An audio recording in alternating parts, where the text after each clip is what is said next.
Tuhan Allah Bapa di surga, terima kasih untuk kesempatan pada sore yang indah ini Tuhan, kami boleh kembali bersama-sama untuk mendengarkan firman Tuhan.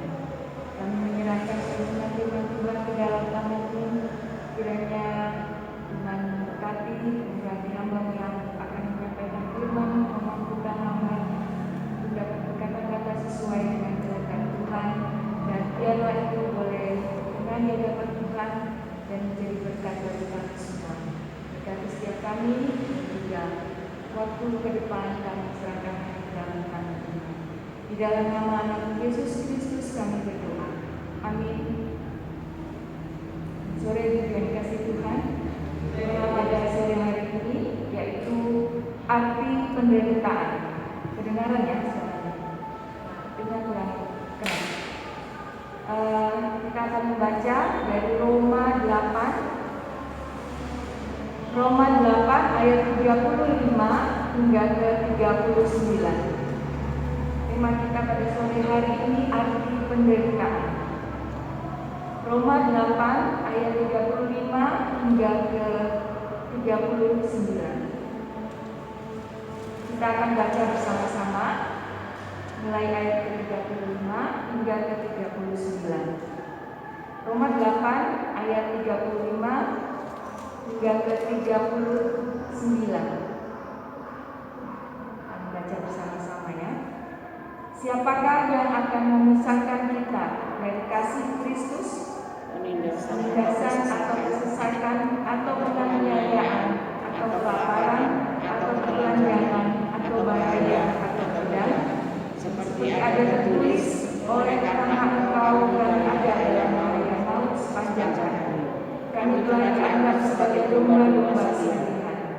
Tapi dalam semuanya itu kita lebih daripada orang-orang yang menang oleh Dia yang telah mengasihi kita. Sebab aku yakin bahwa baik maut maupun hidup, baik malaikat-malaikat maupun pemerintah-pemerintah, baik yang ada sekarang maupun yang akan datang, atau kuasa-kuasa, baik yang di atas maupun yang di bawah, ataupun sesuatu makhluk lain, tidak akan dapat memisahkan kita dari kasih Allah yang ada dalam Kristus Yesus Tuhan kita. Tuhan. Sejak kejatuhan Adam dan Hawa ke dalam dosa, manusia telah mulai mengenal penderitaan. Dengan susah payah, manusia harus mengupayakan hidupnya agar dapat tetap berlangsung. Demikian pula pada masa-masa setelah itu, penderitaan dialami oleh umat Allah sepanjang zaman. Atau bisa dikatakan bahwa penderitaan itu ada di sepanjang hidup kita. Orang percaya janganlah heran jikalau mengalami penderitaan seperti kesulitan, penganiayaan, kelaparan, kemiskinan, atau bahkan dalam keadaan bahaya. Karena semuanya itu bukan berarti bahwa Allah meninggalkan kita atau Allah tidak mengasihi kita. Sebaliknya, penderitaan yang kita alami membawa kita untuk makin mengalami kasih Allah dan penghiburan dari Allah. Rasul Paulus memastikan bahwa semua kesulitan atau penderitaan pasti akan teratasi, dan bahwa kita akan menjadi lebih daripada seorang pemenang melalui Kristus. Pada ayat ke-35 dari bacaan yang kita baca tadi, firman Tuhan,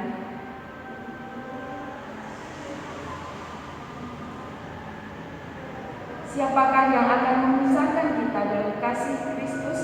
Penindasan atau kesesakan atau penganiayaan atau kelaparan atau ketelanjangan atau bahaya pedang? Penindasan atau kesesakan atau penganiayaan atau kelaparan atau ketelanjangan atau bahaya atau pedang, itu semua diizinkan Tuhan untuk kita hadapi, bukan untuk membuat kita semakin terpisah dari kasih Allah, tetapi justru oleh karena kasih-Nya semuanya ada dan harus kita lalui untuk kita semakin sadar bahwa kasih-Nya itu nyata bagi kita. Jadi penderitaan itu ada bukan karena Tuhan tidak mengasihi kita, tetapi justru sebaliknya karena begitu besar kasih-Nya yang ingin dinyatakan bagi kita. Sehingga penderitaan bukan berarti penghalang kasih Tuhan, tetapi adalah jembatan untuk kasih Tuhan dinyatakan. Pada ayat yang ke-36 dan 37, seperti ada tertulis, oleh karena Engkau kami ada dalam bahaya maut sepanjang hari. Kami telah dianggap sebagai domba-domba sembelihan. Tetapi dalam semuanya itu, kita lebih daripada orang-orang yang menang oleh Dia yang telah mengasihi kita. Ayat 36 dan 37 di sini Tuhan mengizinkan kita berada dalam penderitaan. Bahkan disebutkan di sana bahwa akan ada maut sepanjang hari dan keberadaan kita dianggap sebagai domba-domba sendiri. Tetapi pada akhirnya kita menjadi pemenang oleh karena kasih Allah kepada kita. Apakah semua orang selalu berhasil melewati penderitaan? Mengapa penderitaan masih saja ada? Jika seseorang gagal atau mengalami kegagalan, hal itu bukan karena kasih karunia Allah yang berkurang, dan bukan pula karena kesulitan atau penderitaan itu yang terlalu berat, tetapi karena kita belum benar-benar tinggal di dalam Kristus. Kita masih tinggal dalam kehidupan yang kita anggap benar, bukan yang Tuhan anggap benar. Kita masih mengandalkan diri kita, bukan mengutamakan Tuhan. Kita hidup jauh dari Tuhan. Kita masih mengandalkan diri kita dan tidak mengutamakan Tuhan. Kasih Allah dinyatakan dan dialami di dalam Kristus Yesus. Selama kita tetap tinggal di dalam Kristus Yesus dan menjadikannya sebagai Tuhan kita, maka ada kepastian bahwa kita tidak akan terpisah dari kasih Allah, sehingga kita dapat melalui penderitaan. Ada pepatah yang mengatakan berakit-rakit ke hulu, berenang-renang ke tepian.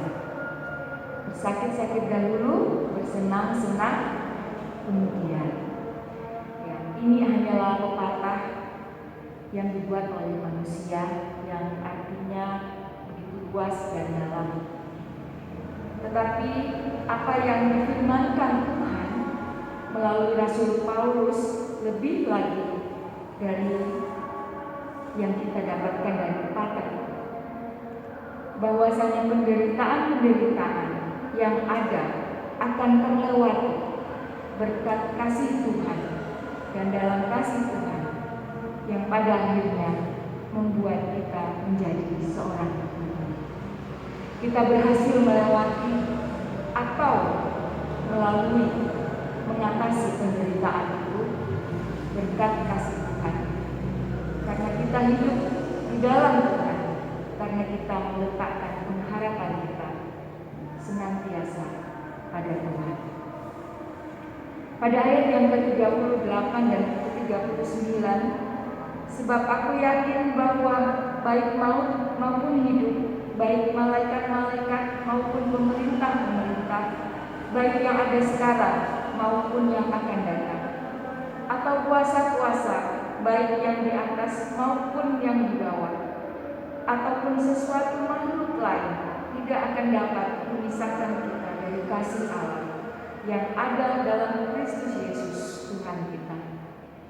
Di dalam berbagai keadaan, susah atau senang, hidup ataupun mati, oleh siapapun, bahkan dari kuasa apapun, tidak ada yang dapat memisahkan kita dari kasih Allah. Selalu ada kasih Allah bagi kita yang hidup di dalam Yesus Kristus, yang tinggal di dalam kita. Sebegitu besar kasih Allah sehingga dalam segala keadaan kasih-Nya selalu hadir, selalu ada bagi umat-Nya yang berserah kepadanya. Untuk itu, apakah arti penderitaan itu? Yang pertama, penderitaan adalah salah satu sarana untuk kita hidup lebih dekat kepada Tuhan. Penderitaan membuat kita lebih menyelami hidup kita. Kita akan lebih fokus kepada Tuhan. Kita akan datang mencari Tuhan, bersekutu dengan Tuhan, berserah kepada Tuhan.